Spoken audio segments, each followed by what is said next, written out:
Buenas tardes, Cris. Muchísimas gracias por aceptar la entrevista. Te conozco hace unos cuantos años, incluso cuando yo todavía no sabía nada de la psicología ni estaba metido en este mundo. Sí que tenía mucha curiosidad por el desarrollo personal y nos conocemos a través de formaciones de Gestalt. Luego nos formamos juntos y para mí, pues, me parece una referencia muy interesante y bonita para tratar el tema de la adolescencia. Pero me gustaría que contaras tú un poco más quién es Cristina y bueno, cuál es su trayectoria hasta llegar hasta aquí. ¿Quién es Cristina? Uf, menuda pregunta, porque Pregunta. sí, porque Cristina va cambiando según las horas del día y las estaciones del año, ¿sabes?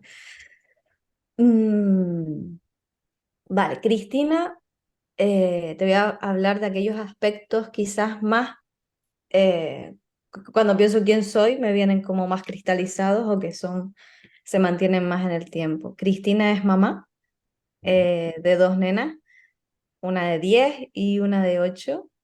Y la de 10 ya está empezando a asustarme, porque ya está entrando en esto de la adolescencia. Y bueno, probablemente salga el tema, pero el que mi hija entre en la adolescencia revuelve mi propia adolescencia. Entonces, bueno, soy madre, soy terapeuta desde hace, estaba pensándolo el otro día, creo que llevo ya 10 años trabajando como psicóloga, lo cual me parece que se me ha ido volando. Y desde que por causalidades, no creo que sea casualidad de la vida, yo empiezo a trabajar como psicóloga al año de nacer mi hija, la mayor. Y me empiezan a derivar o a pasar infancia, familia y adolescencia. Y ahí fue un coger y no soltar. No de manera tan consciente, ¿vale? Sino porque me llegaba eran las oportunidades que me daban, eh, pero me di cuenta de que era el camino que tenía que andar, ¿no? En mi propia maternidad, acompañando a esa familia. Entonces, para mí, gran parte de mi estructura a la hora de acompañar a la familia viene desde el humanismo, desde aquella elección que hago después de terminar la carrera, de formarme o especializarme en una rama en la que yo me sintiera cómoda, ¿no? O sea, hacemos terapia gestal juntos. Me hago también un máster en mediación familiar, me formo en MDR en trauma, eh, en, y todo con la mirada puesta y el acompañamiento a la familia.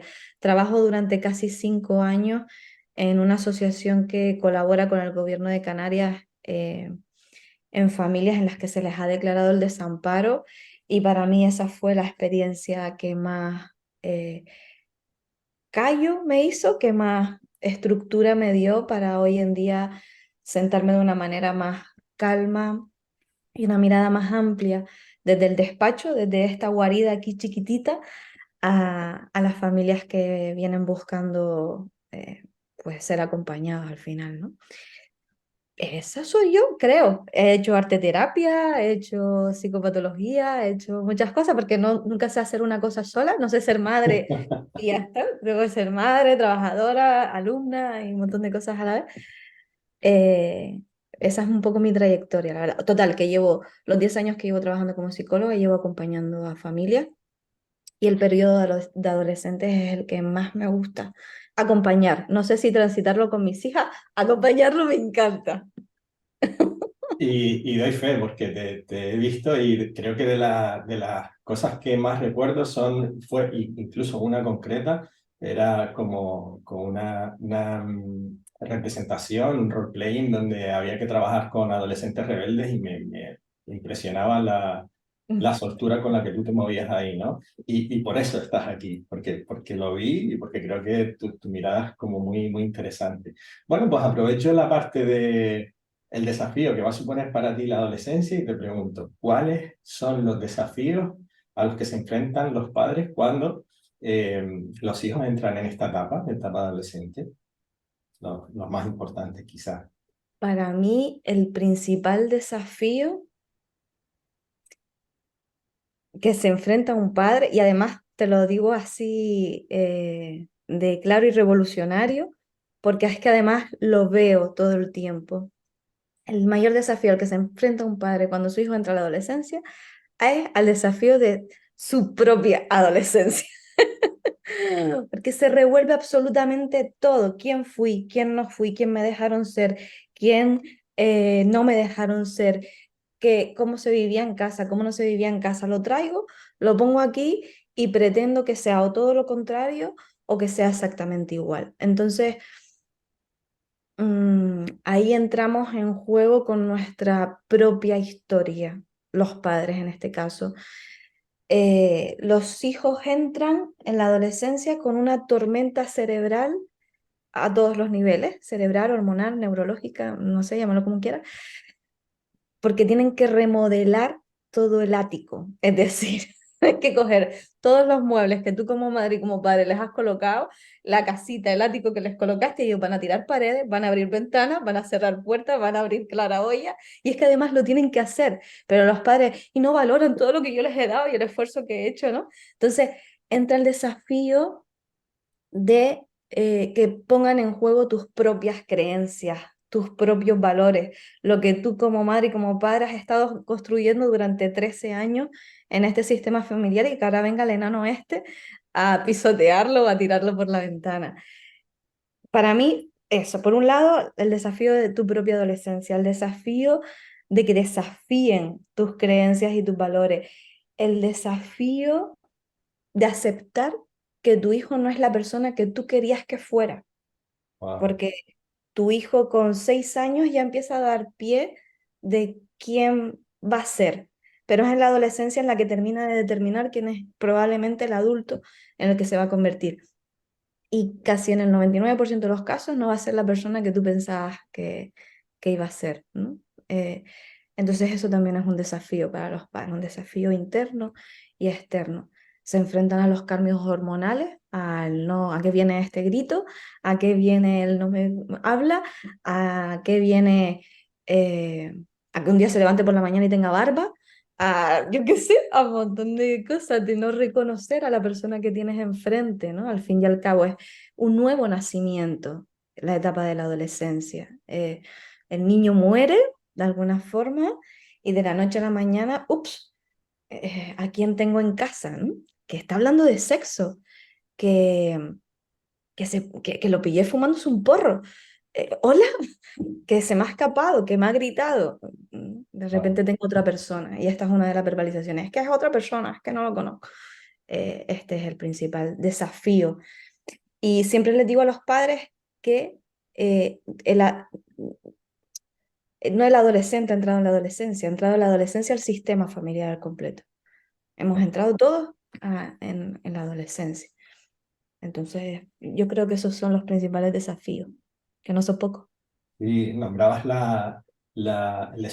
desafiar las propias creencias, ¿no? Y Mm. nosotros como psicólogos que miramos mucho los estilos de apego que hemos desarrollado, que desarrollamos en etapas tempranas, los estilos parentales con los que crecemos, ¿qué influencia tienen? Porque claro, yo como padre y la madre, crecemos con uno de nuestros padres y estamos aquí intentando construir otro de la forma que podemos, ¿no? ¿Qué influencia tiene, crees que tiene, el cómo esos niños fueron estructurados de pequeños, cómo vincularon, cómo aprendieron a vincularse y a relacionarse, con luego la entrada en la adolescencia y poder gestionar lo mejor posible esa etapa? Mm. La influencia la tiene toda, ¿no? Porque al final el apego que nosotros desarrollamos, bueno, la palabra apego está últimamente como muy escuchada, muy resonada. Gracias a Dios, unido con el tema de la salud mental, empieza a haber como un cambio ahí muy importante en el poder hablar de esto, pero no creo que todos entendamos el apego o el concepto de apego, ¿no?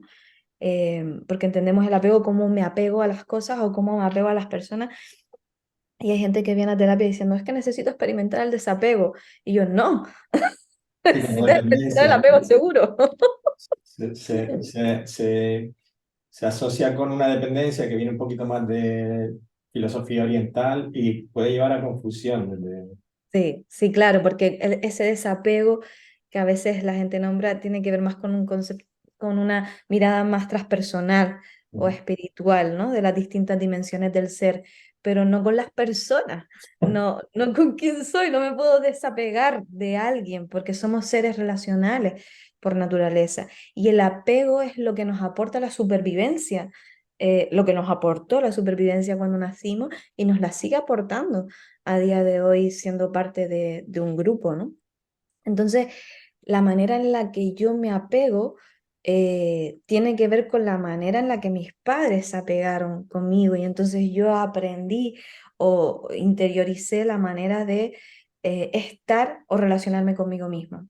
Cuando una madre es madre, o se queda embarazada y da a luz, no está sola con esa criatura en una cueva atendiendo única y exclusivamente a las demandas de ese bebé, ni hay una comunidad atendiendo las necesidades de la madre. La madre sigue siendo trabajadora, sigue siendo hija de los suegros, o sea, de los suegros de su madre, sigue siendo vecina, sigue siendo amiga y sigue queriendo atender todo a la misma vez que está en una crianza inicial, ¿no?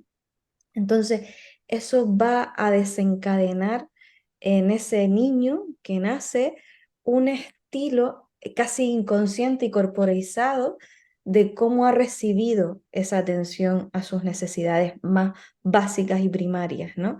A nivel básico y a nivel emocional también. Entonces, el niño, esta es la madre con su historia, pero el niño también trae un temperamento, también trae neurológicamente un estado de su ser, ¿no? Lo cual la mezcla de ambos va a dar lugar a un estilo relacional. Y ese estilo relacional se va a convertir en el estilo quizás educativo o parental, llámalo como quieras, que va a imperar en el sistema familiar. Entonces, si resulta que yo tengo bien desarrolladas mis habilidades de afecto, de cuidado, de prestar atención, de estar con el otro, de atender las necesidades, y también tengo la capacidad de poner unos límites, unas normas, crear un contexto en el que ambos nos respetemos, pues se creará un estilo, un ambiente educativo, de crianza parental, que se basará como en la democracia, ¿no? Bien entendida, no como en estos políticos, sino una democracia en la que hay respeto y todos sabemos ganar y ganar, ¿no? Si yo por casualidad soy súper afectuosa, porque, oye, así me criaron, con mucho amor, con mucho... Pero es que soy, me mira y me derrito, es que me tiene ganada, es que no puedo decirle un no, es que no, me siento culpable, ¿no? Que está muy presente en los padres. Me siento culpable si le prohíbo, si le niego, o si le pongo una consecuencia a lo que ha hecho. Este niño se va a criar en un estilo, en un olor, en un estado, pues muy permisivo eh, en la vida, ¿no? Porque todo el estilo parental o de crianza que estos padres tengan con este niño es el software que le van a instalar a este niño para después salir al mundo. Y cuando entramos en la adolescencia, pues querrá seguir siendo consentido, ¿no? De alguna manera. Luego está la parte contraria, donde yo soy incapaz de dar amor porque ni me enseñaron, ni me sale, es que no lo siento, es que no puedo, pero tengo muy claro cuáles son las normas en mi casa. Y yo sé que esto no lo voy a permitir y en mi casa se habla de esta manera, pues desde ahí va a haber como mucho autoritarismo o mucha dictadura o mucha imposición, ¿no? Y este va a ser el estilo que mi hijo también va a vivir interna y externamente. Y luego está la negligencia, cuando ni soy capaz de dar amor y tampoco soy capaz de ponerte normas ni límites. Y aquí descuido o nos descuidamos en unos a otros. Este estilo de crianza va a determinar las gafas con las que mi hijo se va a mirar y va a mirar al mundo. Entonces va a entrar en la adolescencia con un software instalado que lo va a convertir o en un Apple o en un Android o no sé, en cualquier otra cosa. Y quizás este niño pueda instalar nuevas aplicaciones eh, y formatear el ordenador y demás, pero al final el software está ahí. Entonces, ¿cómo influye? Me preguntabas al principio, después de este rollo que te acabo de soltar. Influye absolutamente en todo, en la persona en la que se va a convertir. De ahí para mí la importancia del trabajo personal y terapéutico, de conciencia de los padres. ¿Cuándo deciden ser padres? ¿Para qué quiero ser padre o madre? ¿Cuál es mi propósito al traer un hijo al mundo, ¿no? Nuestras madres o nuestros abuelos se quedaban embarazados porque era lo que tenían que hacer, porque era lo que les tocaba, porque no quedaba de otra, o a veces por supervivencia. Ya esto, gracias a Dios, no es necesario. Es más, tener un hijo es una cuestión de no supervivencia en esta sociedad. Ya, Justo lo contrario, ¿no? Entonces creo que el trabajo es un trabajo de conciencia y terapia personal por parte de los padres, ¿no? O de reflexión mínima, ¿no? aprovecho esto que estás diciendo y supongamos que tenemos padres lo suficientemente conscientes, padres y madres, que reconocen que necesitan cierta transformación de sus estructuras. ¿Qué crees que son o cuáles crees que son las habilidades más importantes que tendrían que trabajar los padres para tener una mejor relación con ese nuevo adolescente que está pidiendo paso también para su adultez, ¿no? Para decir, bueno, yo estoy aquí y quiero vivir mi vida también. La paciencia. No, mira, para mí hay un aspecto básico que yo creo realmente que tiene que ver mucho con, si no con la personalidad, con la estructura psíquica de cada uno, que tiene que ver con la curiosidad y las ganas de vivir. Porque el adolescente viene, un niño nos trae a la casa las ganas de vivir y un adolescente nos vuelve a conectar con las ganas de vivir, de salir al mundo y sobre todo la curiosidad o el experimentar.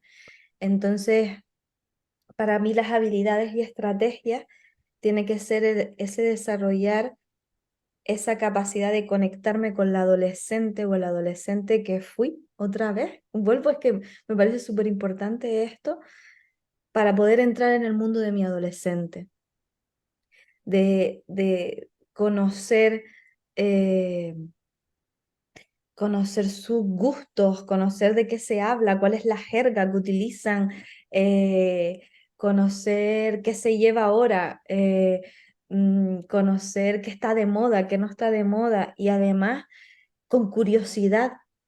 Un padre me decía una vez en una charla, ¿y qué se supone que ahora tengo que ponerme a escuchar trap? Digo, pues sí, y escuchas trap y buscas, además te toca buscar dentro de todos los cantantes de trap aquel que sea el mejor referente para tu hijo, porque es con curiosidad, pero sin olvidarme de que yo soy el adulto o la adulta, ¿no? Y de que yo tengo que tener claros cuáles son los valores o los principios que para mí son importantes en este sistema familiar. Entonces, yo voy a conocer sus referentes, me voy a meter en su mundo, pero dentro de los cantantes, el trap, por usarlo ahora que me ha salido, dentro de los cantantes de trap o de reggaetón, o llámalo como quiera, hay algunos que alguna vez sueltan algo que es útil o que vale la pena que mi hijo escuche, ¿no? Entonces lo voy a rescatar y de repente lo voy a poner como que no vale, que no viene a cuento en la tele y vamos a hablar de esto, ¿no? Entonces me parece que es el respeto mutuo, eh, la comunicación asertiva, la curiosidad por el mundo del adolescente y conectarme con las ganas de vivir, me parece que son las estrategias o las Me habilidades. venía, entonces, mm, los padres que dicen, yo soy un colega más de mi hijo, ¿qué piensan de eso? Ay, eso da miedo. Espera, espera. Porque, bueno, una vez leí una frase, no sé dónde, probablemente en Instagram, porque me flipa, que decía, si tu hijo te considera un colega, ha perdido un padre, ¿no? Wow. Entonces, tu hijo no puede perder de vista que sigue siendo papá o que sigue siendo mamá. Pero qué guay que pueda experimentar el vínculo contigo desde la amistad. Eso me parece súper bonito. porque eso significa que tu hijo confía en ti, que tú confías en él. Eso quiere decir que hay respeto, eso significa que hay amor. Y eso sí que me parece bonito. Pero, por ejemplo, a mí mis hijas me dicen, qué vergüenza, mamá, ¿no? Cuando a lo mejor me pongo a su nivel, porque no se olvidan de que soy mamá, que hace mamá bajando aquí, ¿no? A esta etapa evolutiva. Y que les dé vergüenza. Que la vaya a buscar al cole, todavía son peques, ¿no? Pero ya la mayor, te digo, está entrando en esto, ¿no? O que le dé un beso a la salida, ya no le puedo dar un beso a la salida del cole. Entonces no se están olvidando de que soy mamá, pero cuando estamos a solas en casa, soy una amiga más, donde nos sentamos a jugar y hablamos de un montón de cosas. Y si en algún momento la conversación tiene que tener un matiz o un aire más serio, pues lo va a tener. Y evidentemente van a haber normas y van a haber límites, porque tampoco me vas a hablar como una colega. Eso, desde ahí sé que es mamá, pero siento el vínculo de la amistad con mami. Eso me parece precioso. Me viene Si se la refiere a eso, dificultad. genial, perdón.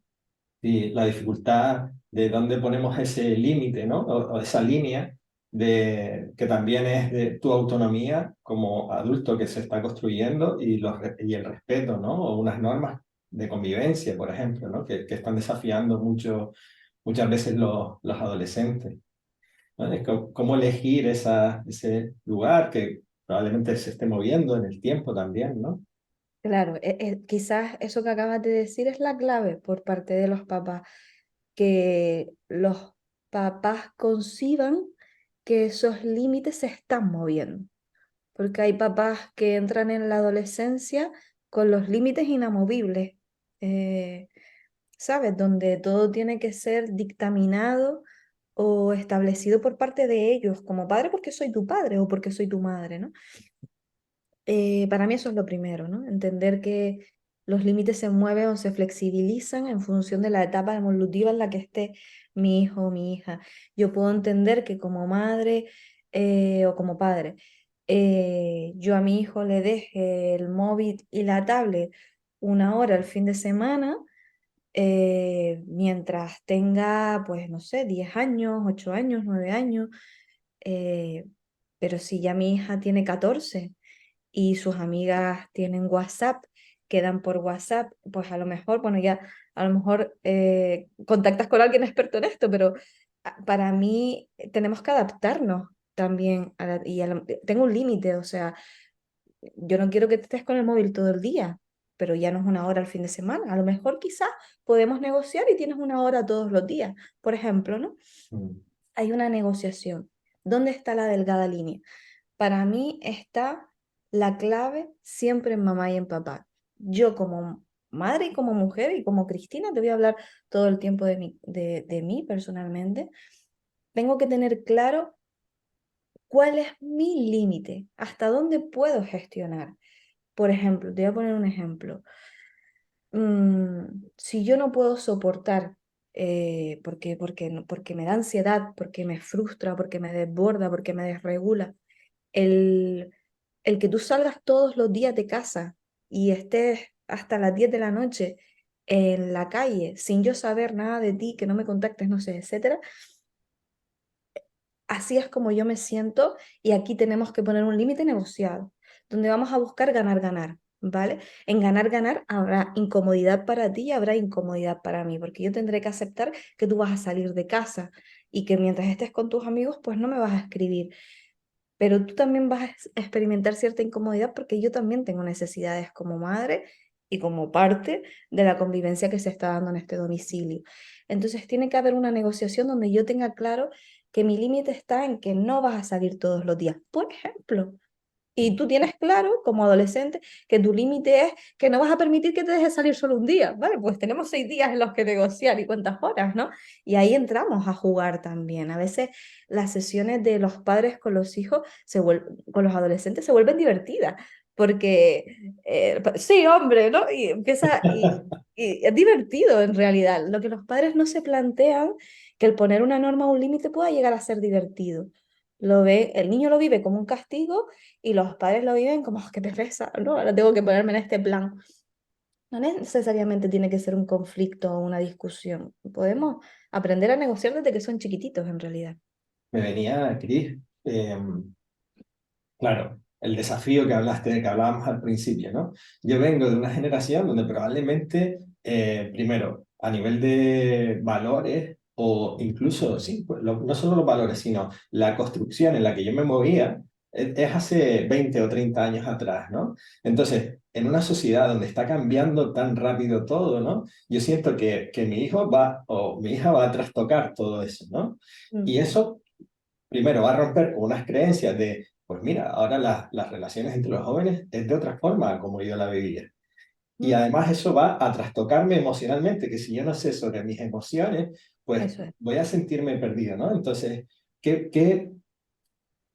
cómo puede gestionar un papá, que me imagino que era lo que decías de ir a terapia y revisar esas partes también, ¿no? Eh, dándose cuenta que las construcciones o la cultura o sí, cómo se mueve la sociedad ahora en la actualidad probablemente no tenga nada que ver con cómo la viví yo y que todo eso me está afectando emocionalmente y a lo mejor incluso allá también, yo de las emociones sabía muy poco, ¿no? ¿Qué Mm. hacer con todo eso? Que es un impacto grande para un adulto que quizás estaba muy poco en contacto, ¿no? Con lo que decías, ¿no? Con esas cosas más internas de uno y como tú dices, siendo desafiado todo el tiempo, porque lo vivirá como un desafío, ¿no? Claro, quizás ese es el principal problema cuando vemos que nuestro hijo entra en la adolescencia y los pensamos a experimentar desde me está desafiando a mí, ¿no? Personalmente, no vemos que está en un proceso de desafío del mundo o de construcción de su identidad. Mira, a mí el mundo está cambiando, pero para todos, no solo para ellos. Nosotros como padres, gracias a Dios, a día de hoy tenemos también muchas más oportunidades de las que tuvieron nuestros padres. Los ayuntamientos organizan charlas, los colegios preparan charlas, existe acompañamientos para padres un montones en, pues eso, en los ayuntamientos, los servicios sociales. em, Existe el acceso a la salud mental de una manera mucho más sana, valga la redundancia, ¿no? Por lo de salud mental, pero sin ese prejuicio o sin ese concepto negativo de que necesito una ayuda para permitirme transitar esto.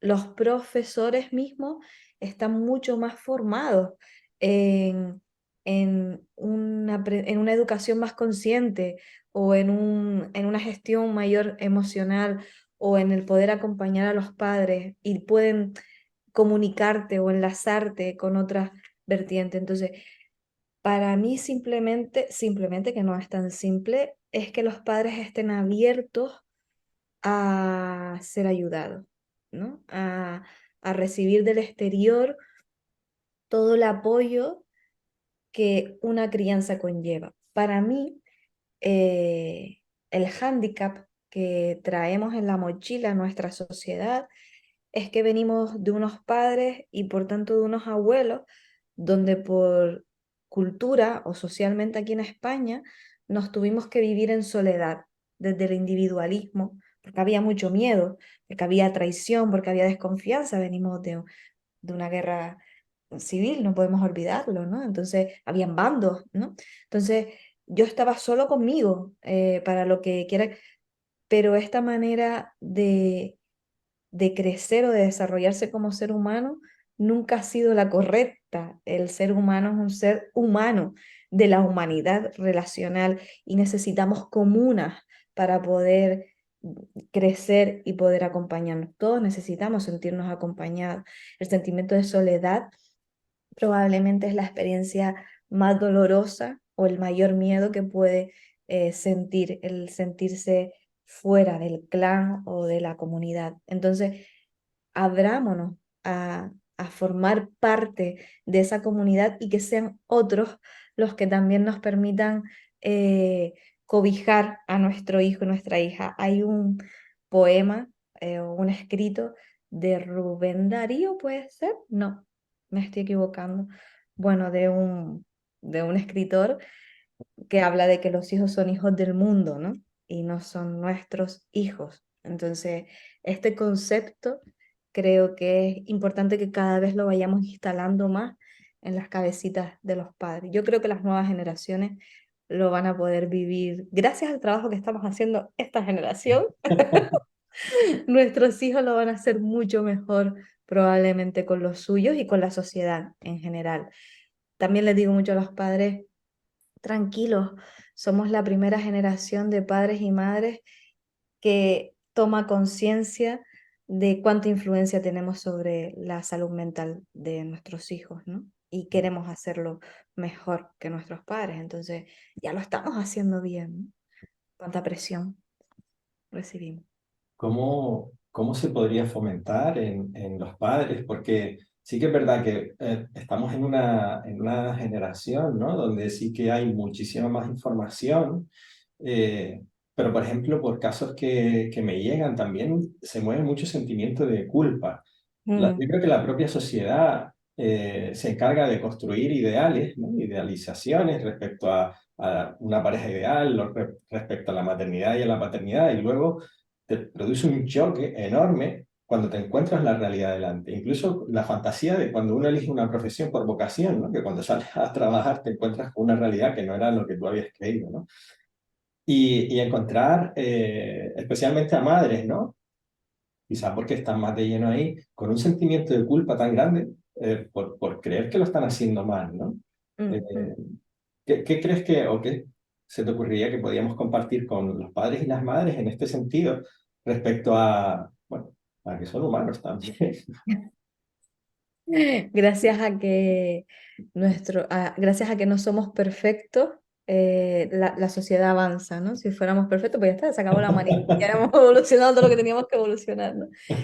Sí, las madres, para mí especialmente las madres, desde el momento en el que dicen estoy embarazada, empieza a gestarse junto con la placenta y el feto una bolsa de basura llena de mierda y de culpa, que es, no comas eso, que eso es malo para el bebé, no vayas tienes que dormir las horas que necesitas para que no cojas estrés, ¿no? Entonces empiezas como, "Buah, soy absolutamente la responsable de que esta criatura viva, ¿no? De alguna manera. A eso, bueno, pues ya súmale todos los creencias instaladas de la sociedad.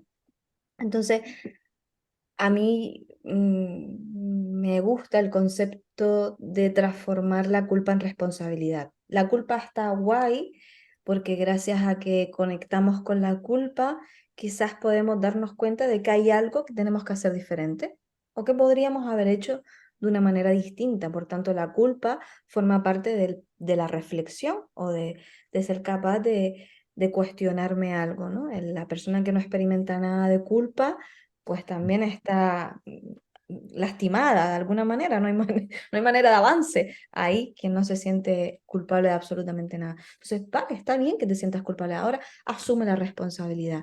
Y como responsabilidad, tienes la habilidad de responder a esto que te está pasando de una manera diferente. ¿Cómo lo quieres hacer? Venga, a partir de ahí construimos un camino distinto, ¿no? eh, Simplemente es una mirada diferente sobre la culpa. Y el sentimiento de culpa, pues abrazarlo, darle mucho mimo, decir, vale, estás, pero eh, también me hago responsable de esto y estoy haciendo todo lo posible para que esto sea diferente. Ya desde el momento en el que me siento culpable, ya lo estoy haciendo de manera diferente. Para ir cerrando, Cris, me ha encantado todo este ratito. Me quedo con algo de... Yo pensé que el ser humano en algún momento se iba a extinguir. Ahora sé que se va a extinguir porque ya no tiene que mejorar. Claro, cuando seamos perfectos, que lo conseguiremos. Ahí salen. Bueno. Sí. Em, ¿Qué sugerirías? ¿Qué recomendarías? La palabra recomendar no me gusta mucho, pero tips, ideas, sugerencias, invitaciones para padres y madres o incluso profesionales que estén relacionados con adolescentes para acompañar a estos niños que se están convirtiendo en adultos hacia, hacia una adultez responsable y a la vez que sea disfrutada por ellos también, que se les Mm. permita vivir. Disfrutada, me encanta. porque además es una de las cosas que me viene a la cabeza cuando me preguntas lo de los tips. Mm, Primero, tiempo a solas conmigo yo. Y tiempo a solas no es, sí, sí, yo me di un tiempo, fui a la pelu, no, o sí, estuve en el baño sola. Tiempo a solas es que salgan todos de casa o tiempo, y me quede yo sola, o tiempo a solas es me cojo el coche o me voy y estoy a solas yo conmigo, porque necesito conocerme yo y estar en paz de alguna manera conmigo para después poder estar con el otro.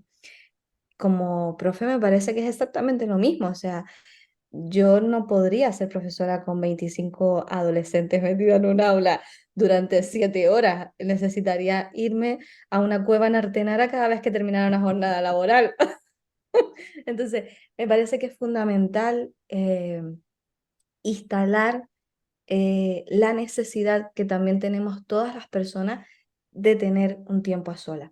Luego, tiempo de disfrute con los adolescentes, el tiempo a solas con ellos de manera individualizada, de disfrute, de ocio, de placer. Para mí esto es un problema grande cuando hablabas de los profes o de todos los que tienen contacto con los adolescentes, que estamos muy metidos en el programa educativo que tenemos que sacar y no hay tiempo para reírnos, no hay tiempo para salir a apreciar los sonidos de los pájaros que o reírnos o jugar a las cosquillas, no sé, chorradas, pero tiempo de disfrutes con estos adolescentes, poner una canción de Karol G en la clase, no sé, nos olvidamos de que estos adolescentes tienen que disfrutar de la etapa en la que están y nosotros con ellos de esta etapa, ¿no? Que atraviesan. Otro tips, si te gusta esa palabra, es comunicación cara a cara. Eh, No puede ser que yo las conversaciones interesantes o en las que me desvelo sean a través del WhatsApp con mi hijo. O sea, cuando me voy de casa y te hago una videollamada para hablar. O mientras comemos y está la tele puesta, pues aquí tengo una conversación contigo. No, no. Igual el profesor, no tiene sentido que yo quiera hablar contigo una cosa que considero importante delante de todo el alumnado, delante de toda la clase. Comunicación cara a cara, sin pantallas delante, sin distracciones, sin móviles, sin ordenadores. Y luego el colocarnos en el rol de adultos y asumir que yo soy el que tiene el prefrontal desarrollado y el que soy capaz de anticipar las consecuencias de sus actos y de lo que está pasando. Entonces, tengo que ser lo suficientemente previsora para avisarle a él de cuáles van a ser las consecuencias de sus actos o de lo que diga o de lo que piensa eh, casi todo el tiempo, ¿no? A veces ser padre significa ser pesados y a veces ser profe significa ser pesados y es lo que nos toca, ¿no? Para mí esas serían como las claves. Wow, muchísimas gracias, Cris. Me Gracias quedo a con ti, una cosita y es llevar con nosotros al niño y adolescente que somos, porque es por como si favor. cuando nos hemos convertido en adultos nos hemos también negado a disfrutar y a jugar y seguir manteniendo el juego, siendo parte saludable del adulto también, ¿no? El adulto no puede jugar, no, ¿cómo que no? El adulto sano necesita jugar también y para eso necesito mi niño y mi adolescente muy disponibles, ¿no? Totalmente. ¿Con qué ¿Con qué me gustaría que cerraras tú? ¿Con qué te gustaría cerrar y despedir esta entrevista como colofón o como guinda del ratito que hemos compartido para los padres y para los profesionales que trabajen con adolescentes? Creo que la has cerrado perfectamente, no lo podría definir mejor. Acompañar a, a nuestro adolescente y a nuestro hijo en la adolescencia con nuestros hijos, ¿no? Esa mirada compasiva y amorosa al ser humanito que llevamos dentro, porque nos ha crecido el cuerpo, pero internamente seguimos siendo exactamente la misma persona, ¿no? Entonces, para mí este sería como la piedra angular de casi que todo lo que te acabo de describir. Y gracias enormes, súper agradecida, me he sentido súper cómoda, ha sido divertido, siento, y me ha encantado poder no sé, que compartáramos este ratito y la oportunidad de llevar esta mirada, no sé si diferente, pero por lo menos esta mirada a la adolescencia, ¿no? Muchísimas gracias a ti, Cris. Ha sido un placer enorme y me ha encantado también. Gracias por el ratito. Gracias, precioso. Peace.